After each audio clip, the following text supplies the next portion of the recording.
afternoon, good evening, good day, and good morning, Blurtstars, wherever you are around the world. You are listening to the Blurt. We acknowledge the First Nations peoples of this land, the traditional custodians, and pay our respects to the elders past, present, and future. We recognise the ongoing impacts of colonisation and the importance of a voice to Parliament to ensure the sovereignty and self-determination of First Nation peoples is respected and upheld. We commit to working together towards a just and equitable future for all Australians.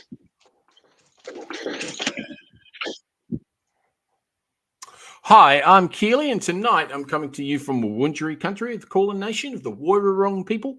Sovereignty was never ceded, always has been, and always will be Aboriginal land.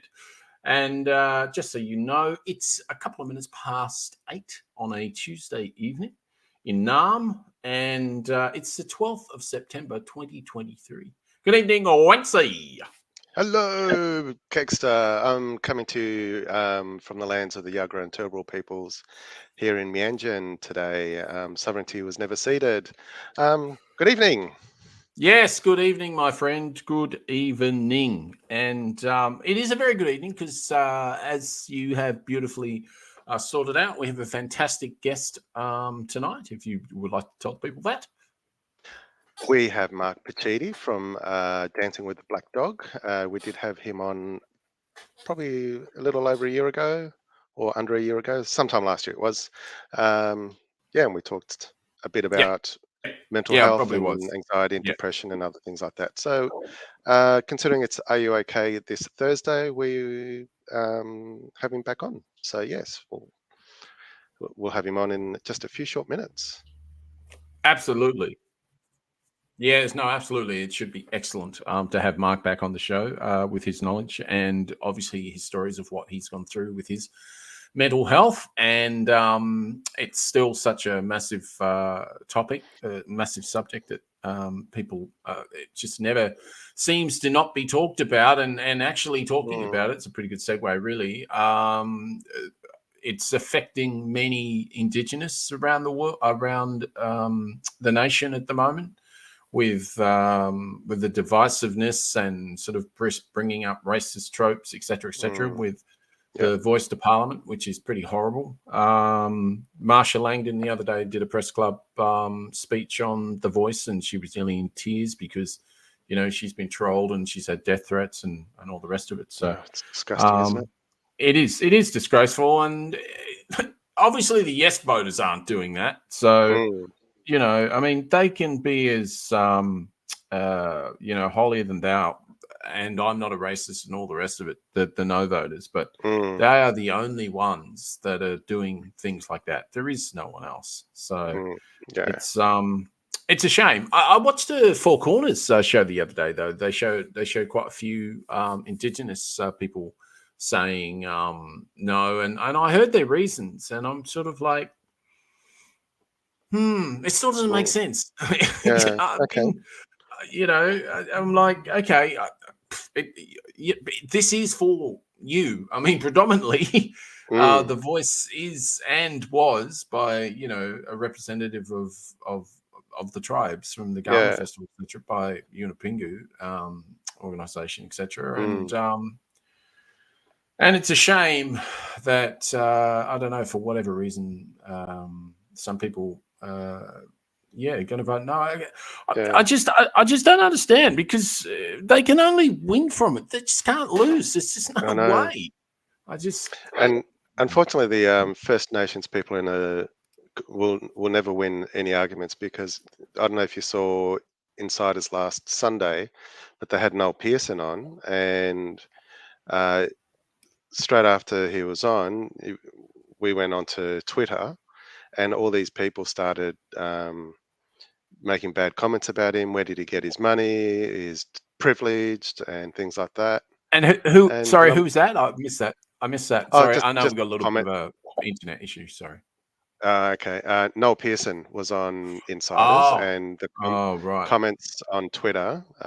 As we know, Twitter's not the best platform to get mature conversations. Let's put it that way. So people were just putting him down,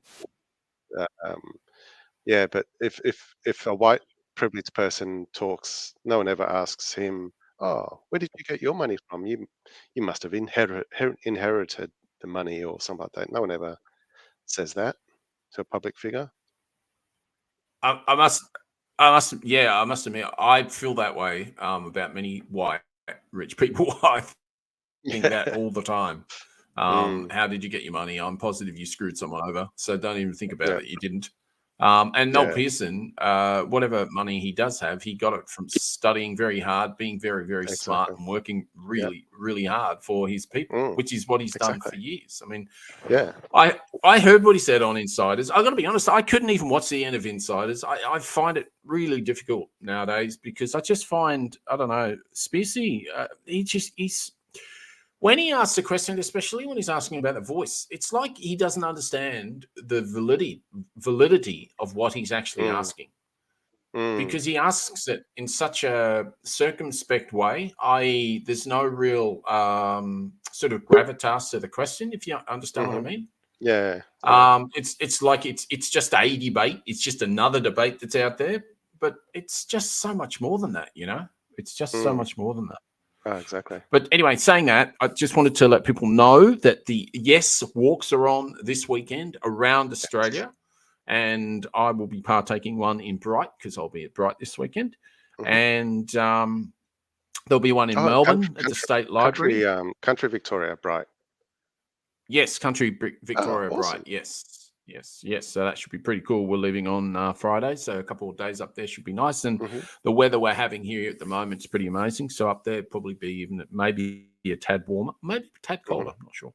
Anyway, Sydney, it's Redfern Street, 1:30 p.m. These are all this Sunday. Adelaide is Grote Street, 11:30 a.m. Saturday, September the 16th. Brisbane, South Bank Cultural Forecourt, 10 a.m. Sunday. Which I believe you're going to, Winsai. Yep. Oh, and speaking of Sydney, Kim and Elijah are going to be in the Sydney one. Oh, fantastic. Excellent. Yeah. Brilliant. Excellent. No, that's excellent. And in Canberra, National Library Australia, Hobart, 50 Elizabeth Street on the Sunday at 12:30 p.m. and Perth. And if you need to know, just go to the Walk for Yes, the Yes 23 page, and you can find out any Walk for Yes locations near you. So do that. It's a good thing to do. We really, really, really, especially on the show, want to get this over the line. It's something we really believe in. Exactly. So yeah, we're fully behind it. But I might see Vicky at the Brisbane fantastic one. Yes, well done. Yes, it Vicky. looks like Vicky will be at the Brisbane one too. Yeah, fantastic. Well done, Brisbane. Now, just before we go any further, I know that we've got Mark coming in, so I won't take you long. I during the week, and it's pretty scary, but I thought I'd share it anyway. So these things during the week, they're called cookie cutter sharks. They're only about 20 inches, right? So they're only about 40 centimeters long. But these things have razor sharp teeth. And they're called cookie cutter sharks because that's what they do. They swim up to their prey or whatever it is, and they just go nom, nom, nom, nom, nom, nom, and then they just fuck off again. And that's what they do. Because I was going to ask, do they all look the same? Exactly the same cookie cutter? Yes, they do. And I know where you're coming from. But yes, they do. And they are horrible, fearsome looking things. And what they do is they have this band around them and it's luminous. So what it does, they're really smart. They draw their prey to them. Their prey goes, what the hell is that? Yeah. And so they just sit there and go, that's it. That's exactly right. And they just sit there and go, nom, nom, nom, nom, nom, nom, nom. And yes, it's so. Anyway, I thought I'd just share that with the listeners and anyone watching the pod afterwards. It is a tad scary. So just hang in there, and I'll see if I can get this to happen. So just bear with me. Show and tell. We've got a little bit of internet issues, but hopefully it comes through. So we'll see how we go. Okay. Cookie cutter sharks rise towards the surface and use bioluminescent areas on their undersides to attract larger animals to them. It might seem counterproductive. Normally, smaller animals want to avoid larger animals that could potentially eat them. But for cookie cutter sharks, it's a tactic that gets them a mouthful of food. It's a scary Cookie mother. cutter sharks reach about 20 inches in length on average, but they eat the flesh of many much larger animals like white sharks, Wow. tuna, marlins, orcas and other dolphins, pinnipeds, whales, and more.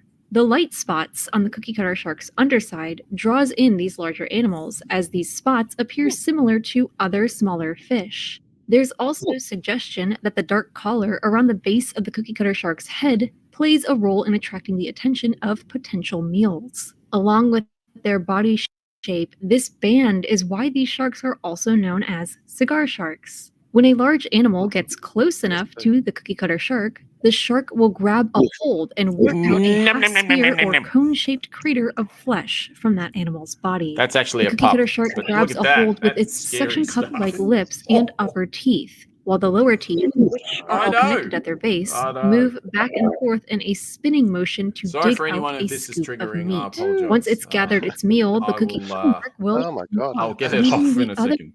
Yeah. That's I frightening. know. I know. round, It is frightening. similar to a cookie cutter slicing into a flat piece of raw cookie dough, hence Now- the name. This Yeah. is why cookie Wow. cutter sharks are most often considered parasitic animals. So the reason I brought that up, and I'll tell you why, because I didn't just come across it and go, oh, that's scary as all get out. Let's show that. No, that was not the reason. The reason was because these things had a crack at a catamaran, and right. they took it down. That is not the one I want. What? Yes, they had to be.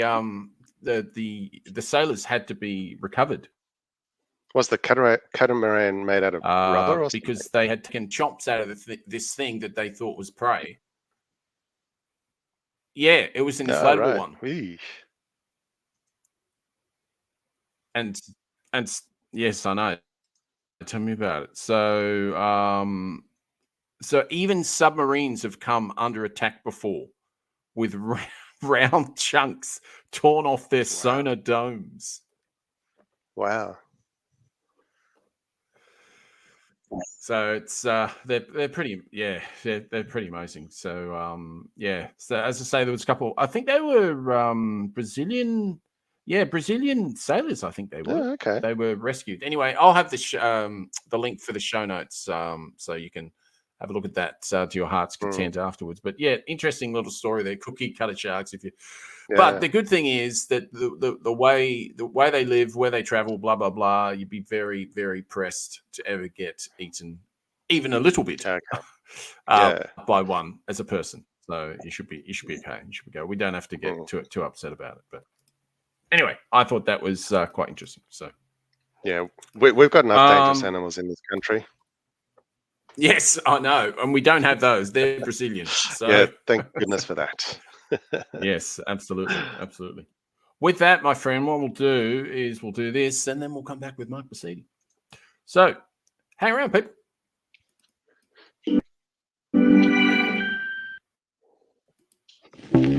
Hey, this is Hannah Melville Ray from the Australia Institute. I'm listening to the new Blurt with Wency and the Kegsta, and you should be too. It's on Tuesday nights, live from around 8 p.m.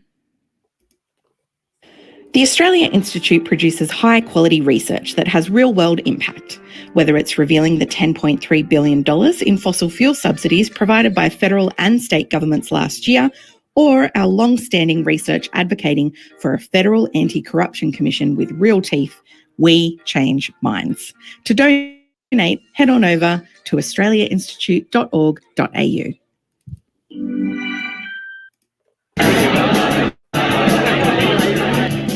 Blurt on society.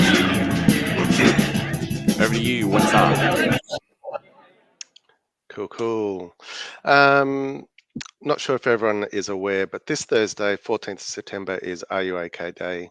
It's a day, I guess, where we can all emphasize that we can help people by asking a simple question: Are you okay?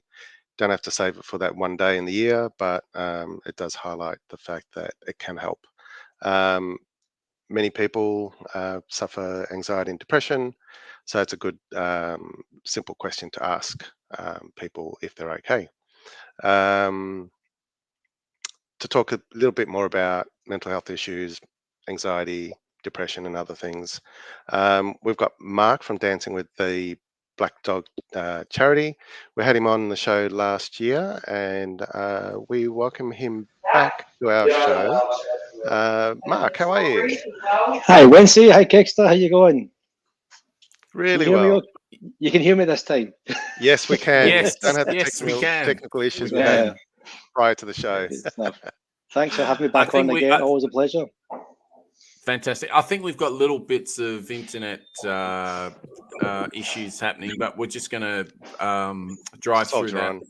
Yeah, soldier Yeah. on. Yeah, absolutely. So, All good. yeah, no, great to have you back, Mark. Fantastic. So, Yeah, Thank you. It's been about a year, and how are you traveling? Everything going hunky-dory on your side? Yeah, pretty good. Pretty good. Yeah, just been new job. Been overseas a few times, and then, yeah, life's humming along quite well, I guess. So just, but yeah, as you said before, that day of the year, Are You OK Day, has come around again on the calendar, and as you mentioned as well, Wens, it's great that we ask Are You OK Day on that one day of the year, but it is really a question that we should be encouraged to ask every day, and I believe that's also something that Are You OK is actually a message that they're also pushing out as well. Yeah, exactly. I don't know where I was going to go with that.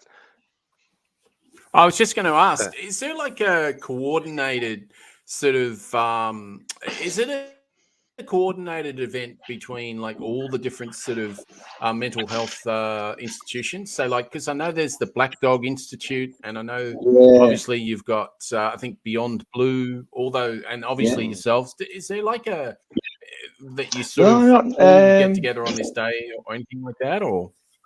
Not really. Funny enough, I was actually having this discussion with an old colleague who also was at Beyond Blue.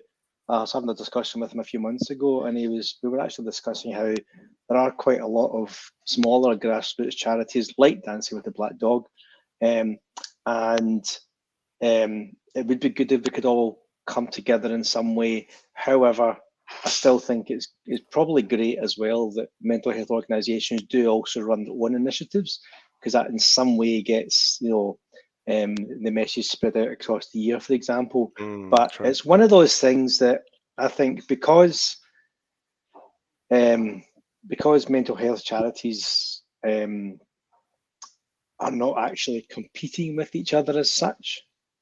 I think I think there would be a great opportunity there for a lot of them to combine and somehow start to coordinate. But having said that, my own small charity, Dancing with the Black Dog, is nowhere near as big as the likes of a Beyond Blue or a Black Dog Institute. But certainly, but through the power of social media, we can all get the same message far, deep, and wide. Yeah, exactly. Because I know you've had some big name ambassadors and celebrity endorsements. Yeah, did that help the cause along the way to get the message out? It helps not so much with. It helps to validate what I'm doing. It helps people to not think, when I first started the charity, I wasn't registered as a charity, and I was selling merchandise online. And then some people, you always get the keyboard warriors that say, "Oh, this is a scam." So I set up. So I did register as a charity. So I effectively made it illegal for myself to ever benefit from it in any way. Anyway, not that I ever have benefited from it. No. But now that I've got reporting obligations to the ACNC, then that. But having said that, when I do go and approach other organisations for assistance or whatever, it helps to validate what I'm doing, having those names behind me. True, because you had people like Stephen Fry, Ray Ma from Australia. Yeah. Still have regular contact with Ray. In fact, he was wearing one of our badges again on the Logies a few months ago. So yes, I did see that. Yes. Yeah. And again, it's just that event in itself doesn't necessarily, like it's a bit like a bit like Are You OK Day. It's a way like a lot of people said to me that when they've seen the Black Dog badges and merchandise that I sell, it's meant to be a euphemism for the black dog of depression and anxiety.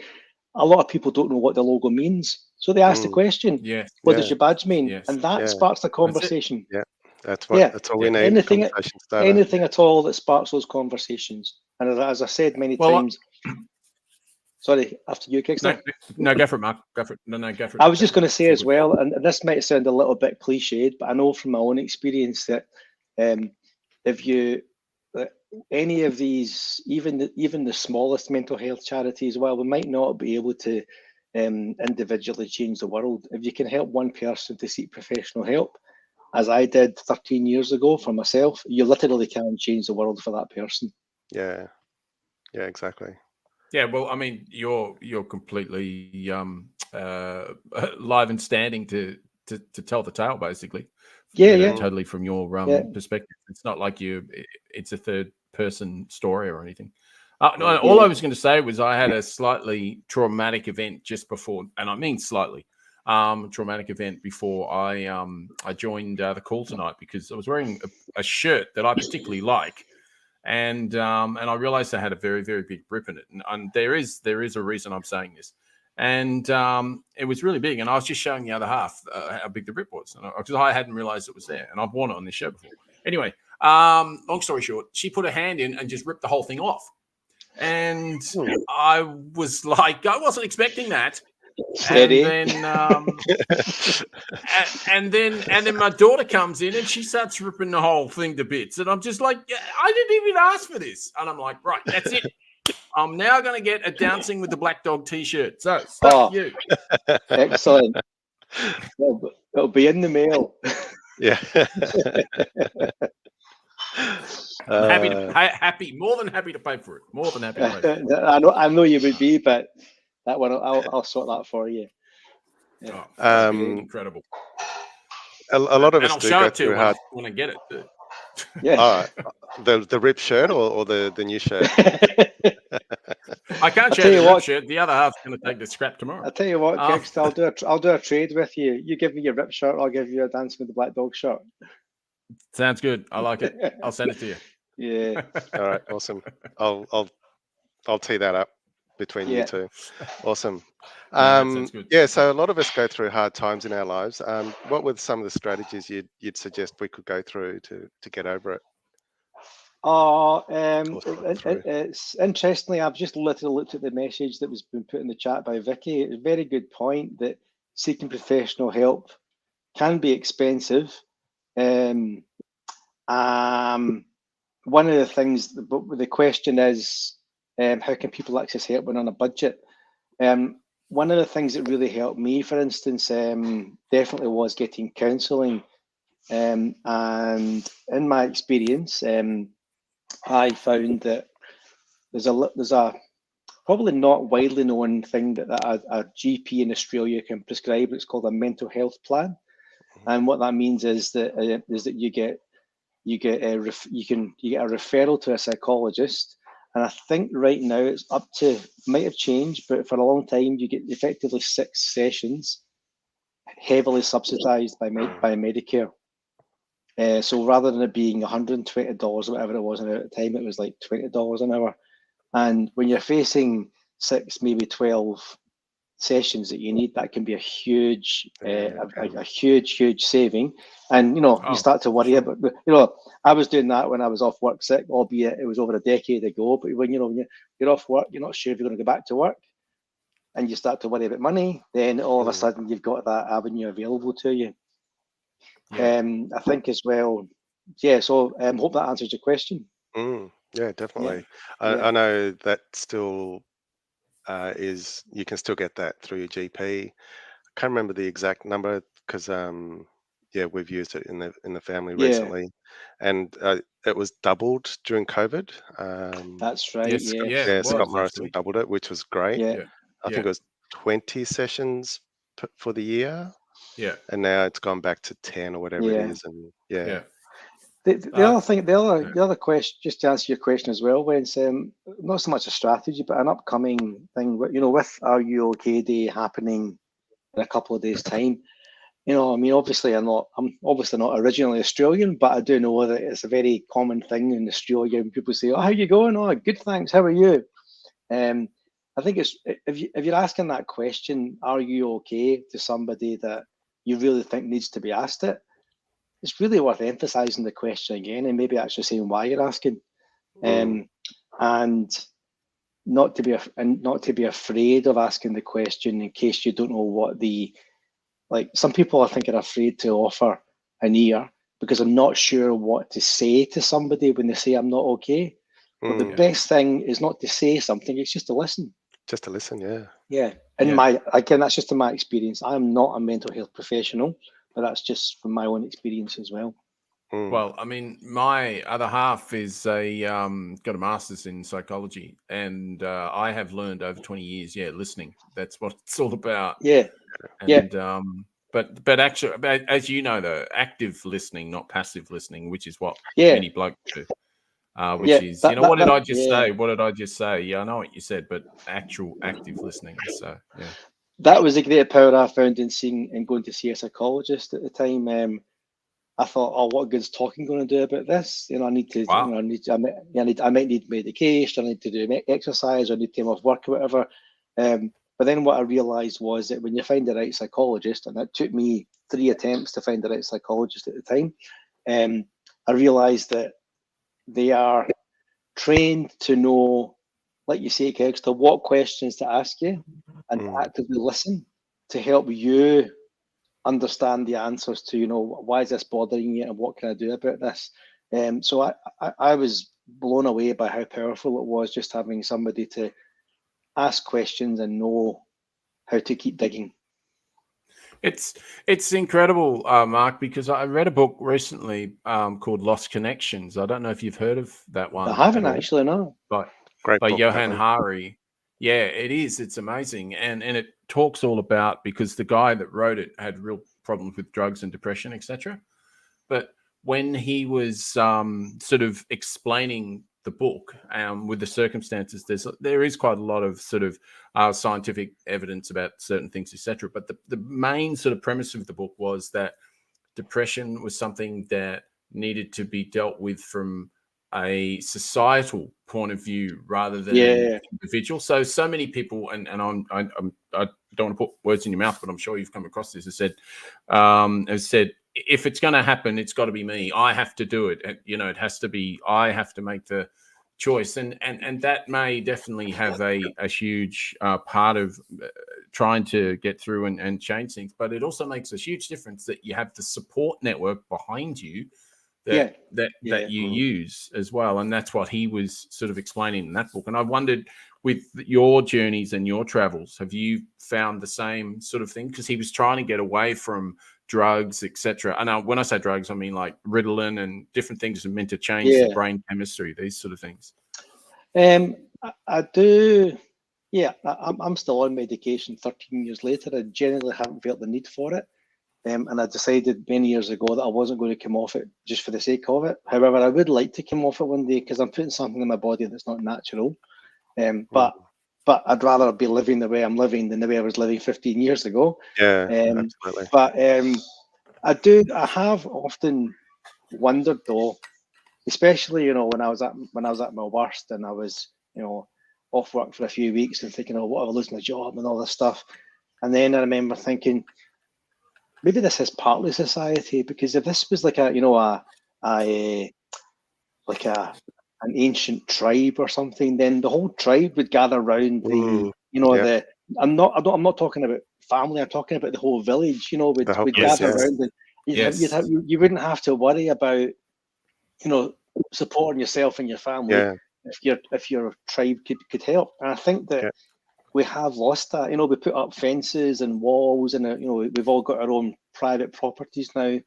We're constantly on these things going on our phones all the time. And we're looking out for ourselves because we have to. And yes, we've got family around us, if we're lucky, but it's but there's not that kind of, I guess, kind of collective support That connection.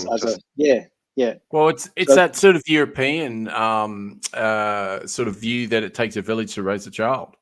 Yeah. You know, absolutely. Yeah. and sort of another. So I'm not trying to promote Johan Hari, although I sort of will because I love this stuff. But anyway, the book after Lost Connections was called Stolen Focus, and it was all about what Wency just held up before about losing our focus with mobile phones and all this sort of stuff. But he actually went and saw a tribe. Exactly, that's why I bring it up. Exactly as you were just talking about, he went and saw a particular tribe. I think it was either in America or in Canada. And this particular tribe, they did certain, not experiments, but they did testing, etc., to see the levels of depression, etc.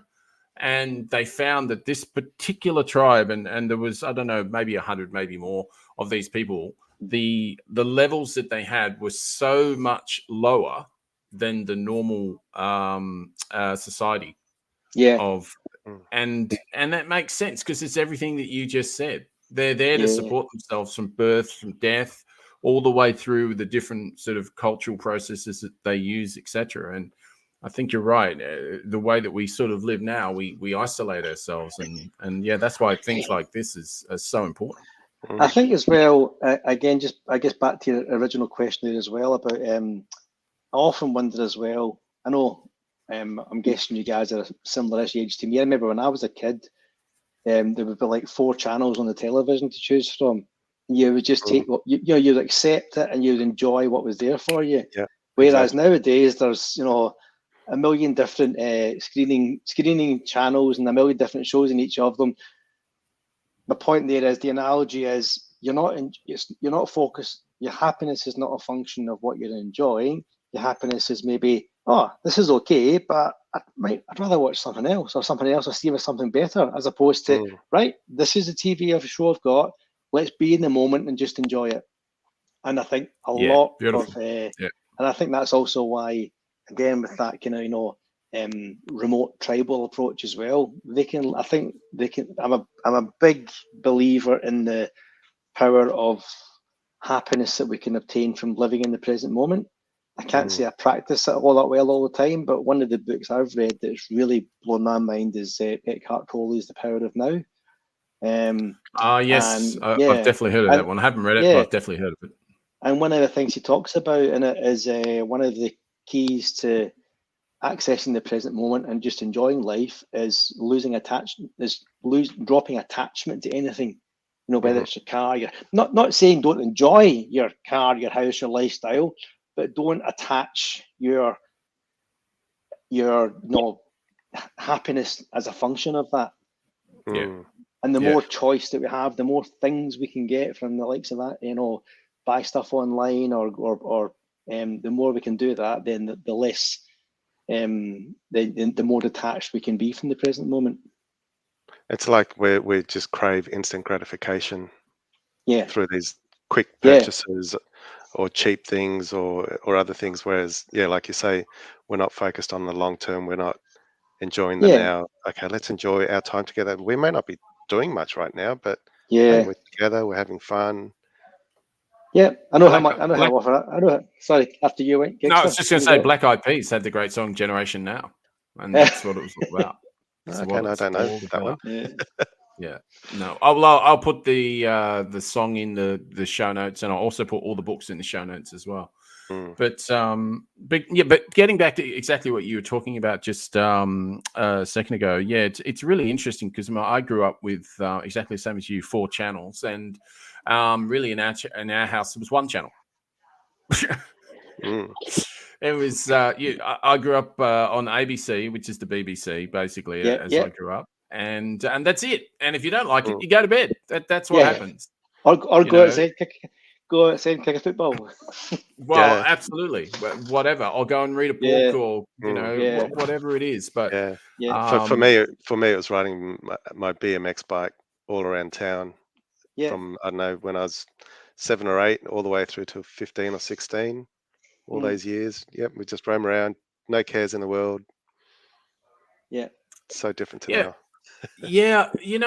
It's so true. It is really true. And I mean, again, you're probably similar to us, Mark, in that my daughter's just turned 20, and obviously sort of meeting her friends and finding how they're sort of negotiating the world, et cetera, et cetera. And it's really interesting when she sort of talks about her friends, and she talks about ones that have different, different sort of struggles with life, et cetera. And it's funny because when I was her age, I know I'm a different person, but it's just when I was her age, I didn't have as much on my plate. Like I didn't have to think about, well, I shouldn't be driving the car because it's fossil fuels, and I don't want to use this plastic thing because I want to make sure I'm reusing everything I possibly can. And my Earth is about to, burn up in the next 10 years, et cetera, et cetera. I didn't, and we didn't know, and we didn't think about these things, whereas they've got just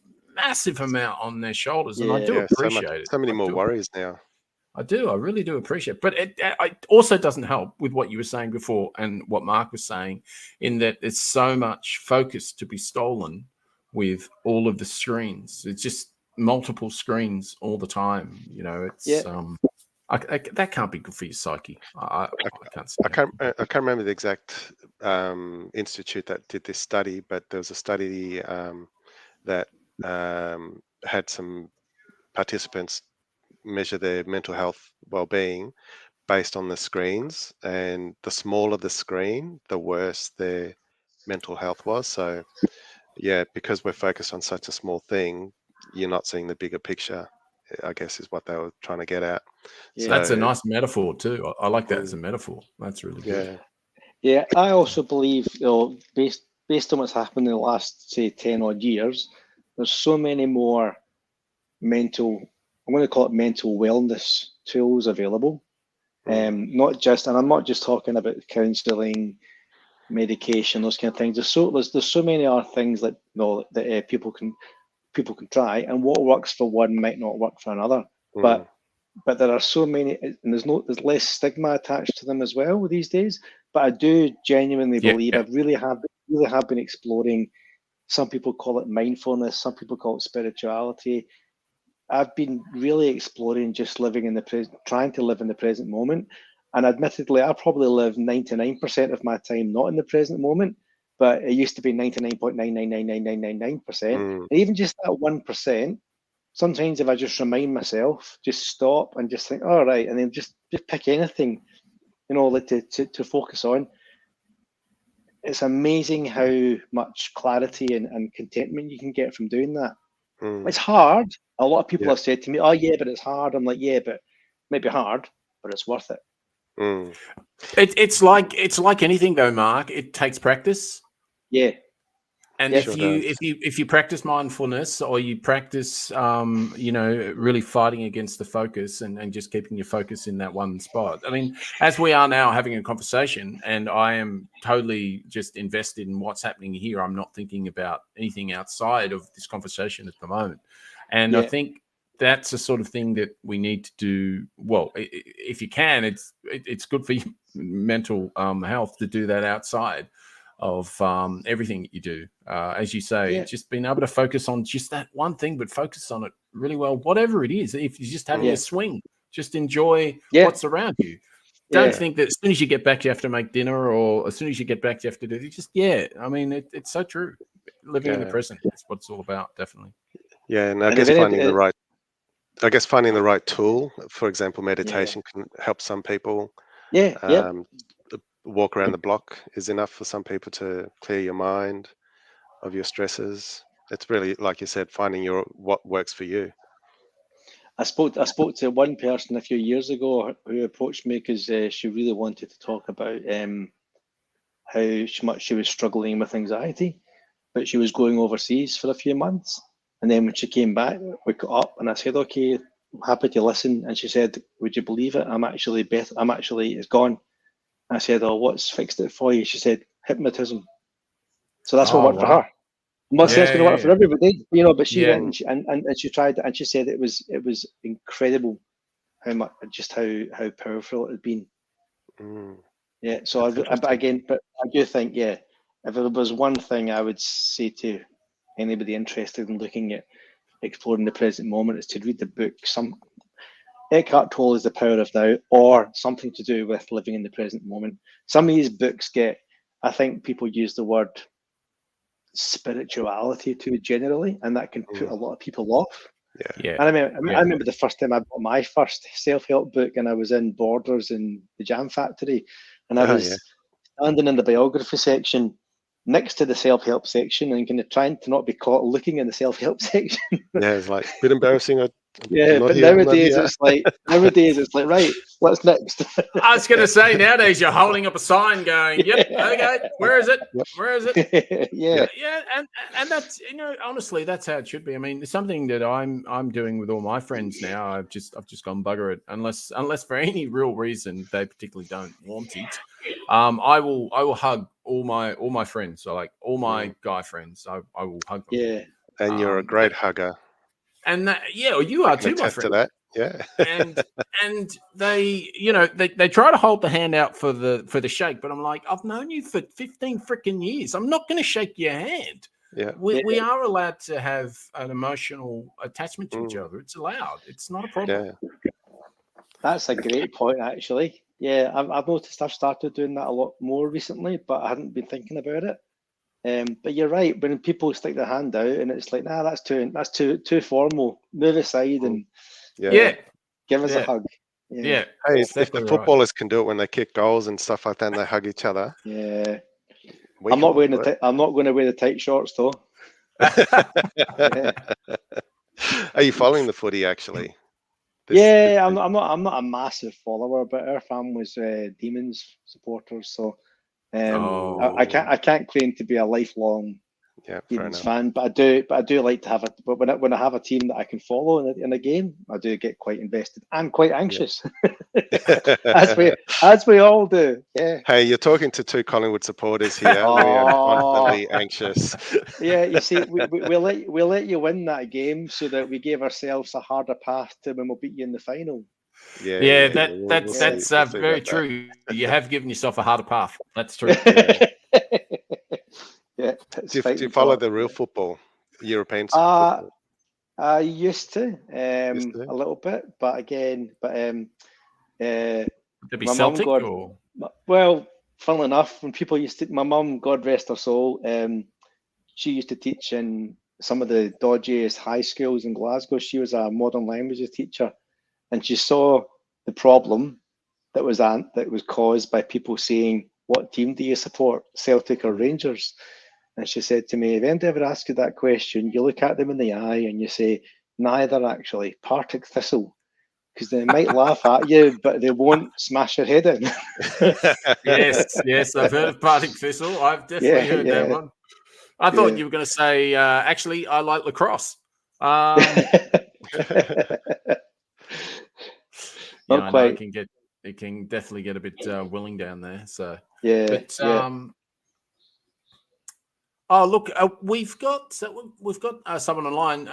Is there any questions you, our listeners, viewers, would you like to ask Mark any questions at all before Mark goes? He's been very generous with his time. If so, we may say thank you very much to Mark. If not, thank you. Wency, thanks, Wency. Yeah. Oh, it's been fantastic. Just before you do go, Wency, did you have anything you wanted to finish off on? No, not really. Well, no further questions, Your Honour. No, other than it's been awesome as always to have you on the show and just to highlight mental health, especially with men who just don't seem to always talk about it amongst themselves, and we try to brush it off and just seems to get worse if you let it seethe in you. But yeah, it's good to talk about it. I hope it really makes a difference to people when we talk. Thanks, guys. If I can leave. Hang on a second. I've got one question here from Vicky. Question from Vicky. What's made the biggest difference encouraging me to seek help? That is a great question, Vicky. For me, it was I got to my wit's end. To be honest, that was probably because at the time seeking help. So the question is, what made the biggest difference in encouraging me to seek help? Yeah. For me, unfortunately, it wasn't. Unfortunately for me, it wasn't a positive impetus. It was that I'd reached my wit's end, and I thought I just can't do this anymore. And I would try anything. I have to. I should say I was very lucky in that I never felt, when I say I couldn't do it anymore, I never got to the point where I felt suicidal, but I got to the point where I thought something has to give, and the stigma no longer got in the way of me seeking help. But I think nowadays, though, I have had people tell me, however, that even just how other people have been encouraged to seek help.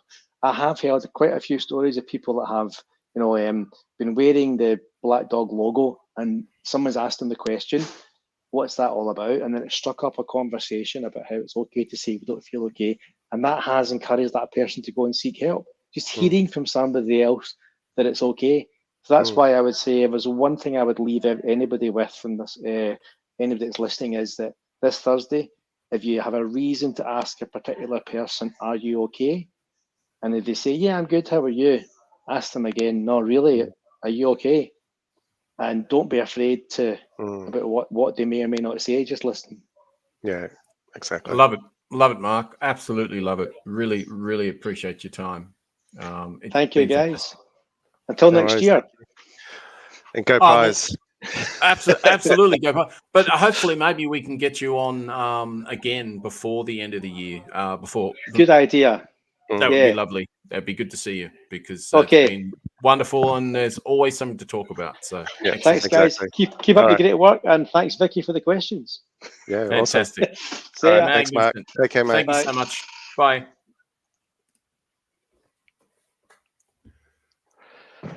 Just an awesome individual, just really enjoy talking to that man. He is. It's such a nice guy, and just for anyone listening on the show, Mark is someone I did work with many years ago, back when I was in Melbourne. So I did get to hear of his story when he talked about it at work and introduced us all to mental health and his journey.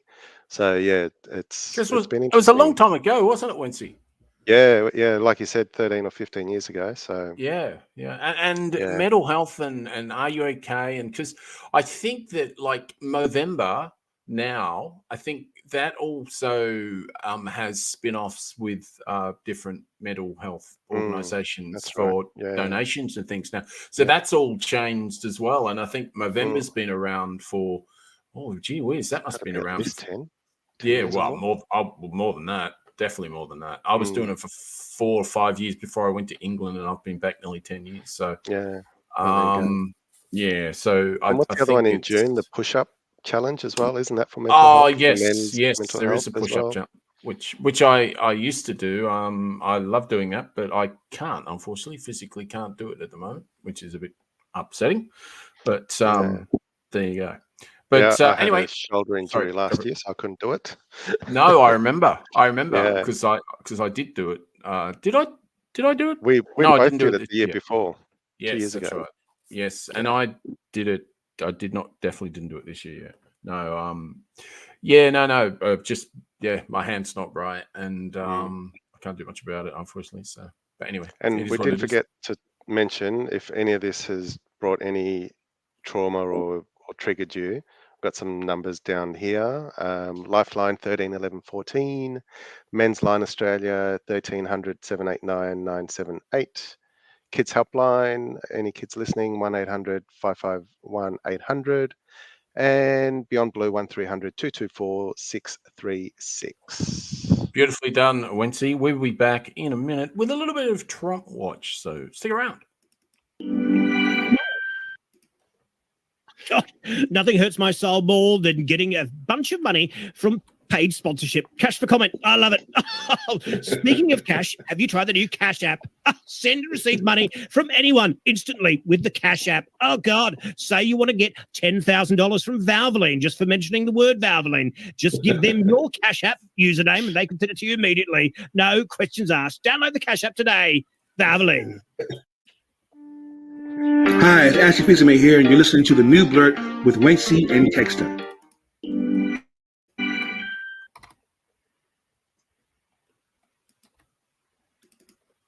$11,780 votes to win the election.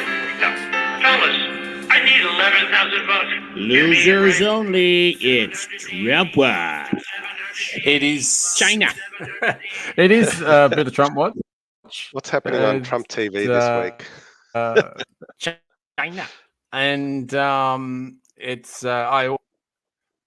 yes, no, it's good stuff. It's good stuff. So people that probably don't know and don't follow Trump because they have a life.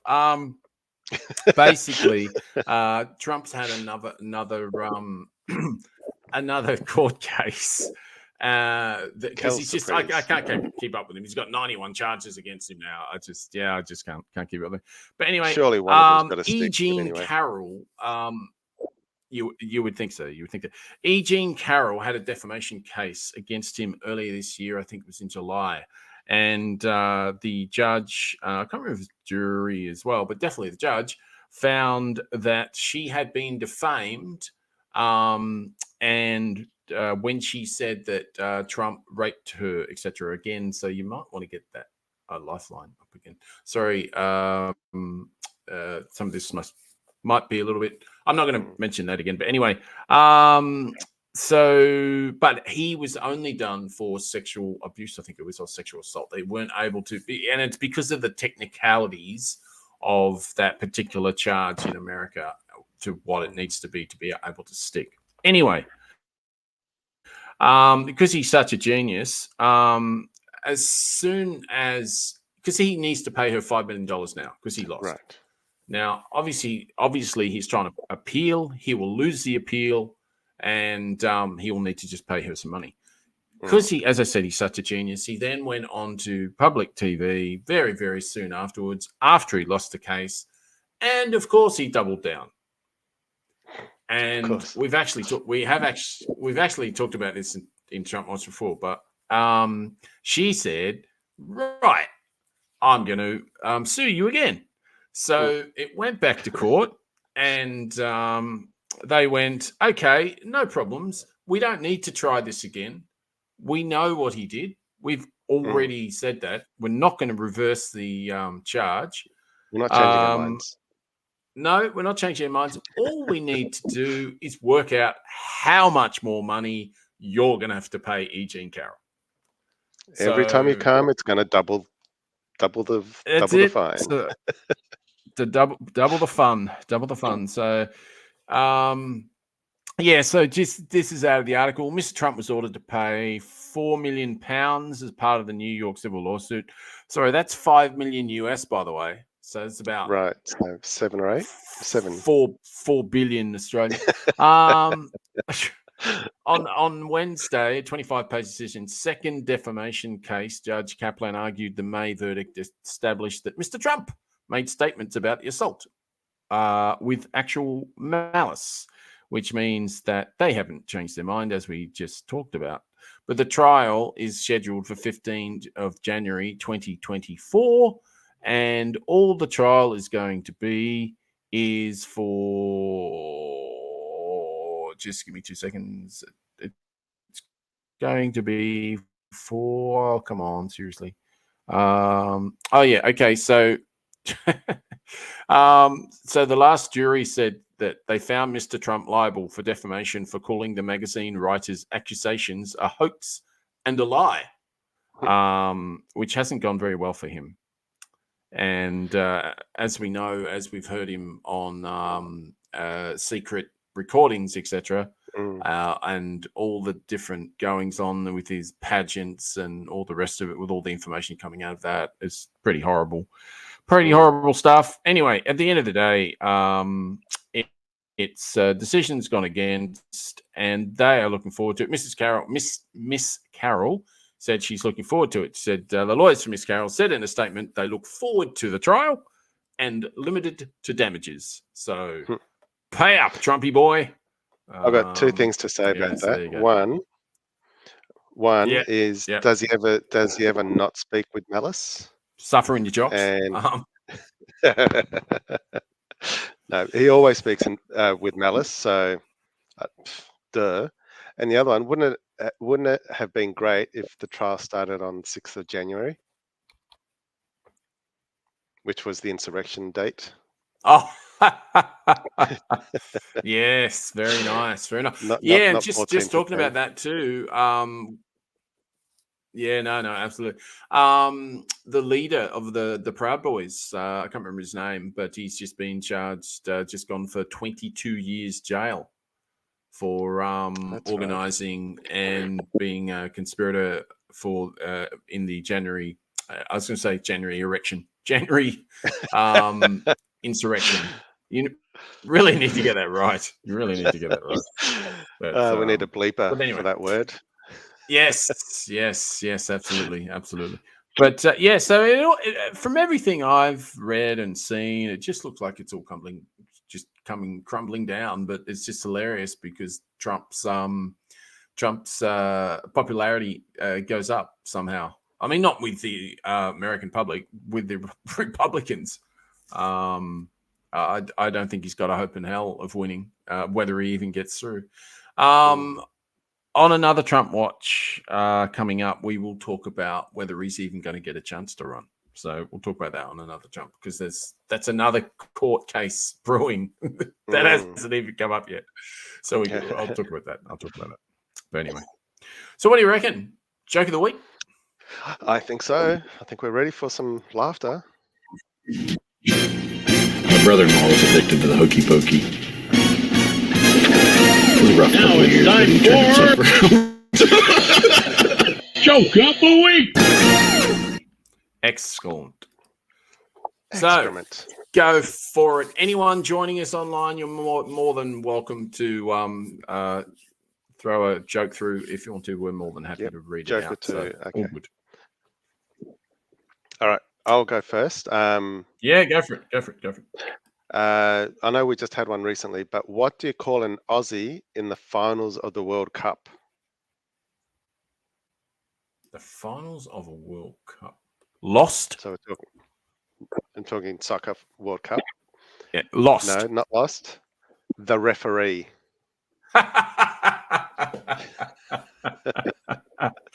Pretty close.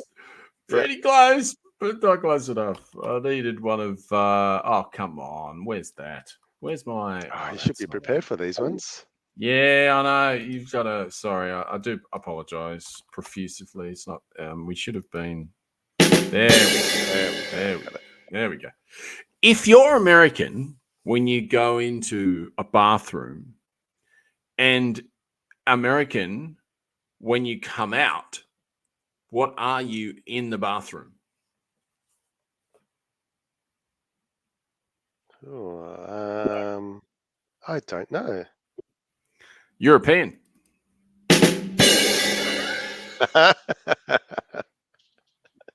It's a good one. I like that one. All right. I thought that was pretty good too, actually.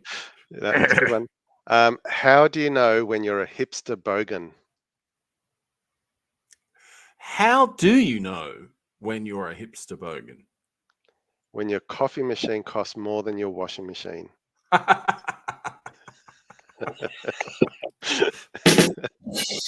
Very good. Oh yeah, here we go. Doctor, I was bitten by a wolf. Where? No, just a regular one. Very good. Not a werewolf, just a regular one. Very good. Very nice, Vicky. Very nice contribution to the show. What did the fish say when he swam into a wall?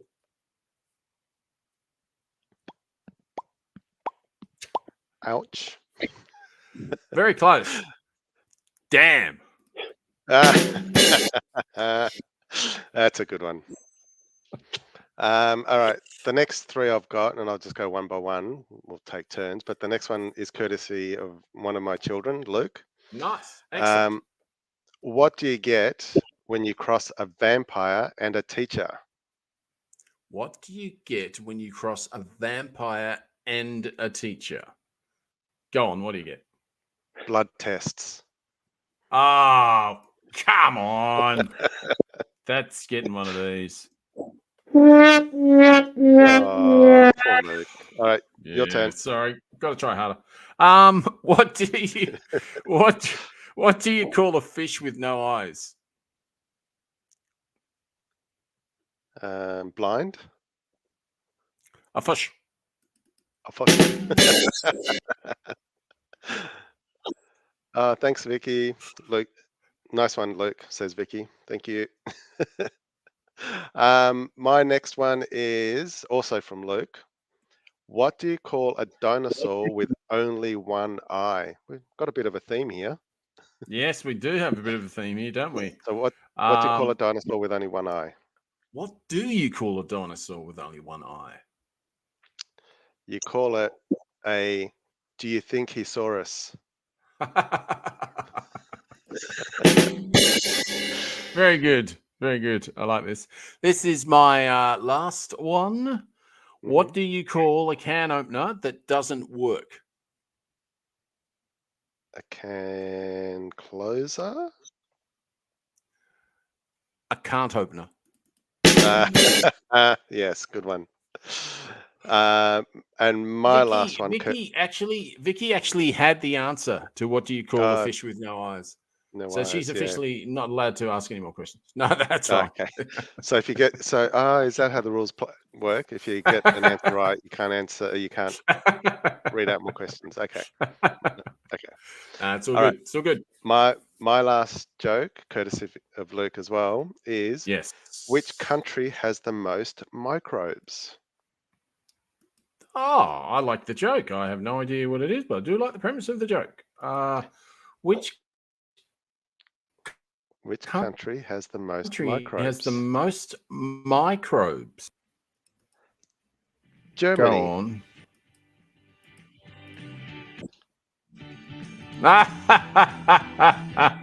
That's very good. That is very good. Very nice. Very, very nicely done. Luke's on fire tonight, says Vicky. Yes, that was a good one. That was very good. Awesome. I did like that one. Thank you, everyone, for joining us tonight. Anyone who's listened to us on the pod, really, really appreciate you listening. Hope you had a great time with Mark. Thank you so much, Wency, for organising Mark for the show. He is no problem. Always awesome to have on our programs. And don't forget, there'll be a shirt exchange between the two of you at some point. Yes. I look forward to that. I'm a large, by the way. I'm a large. All right, just so you know, I'm a large. So all good.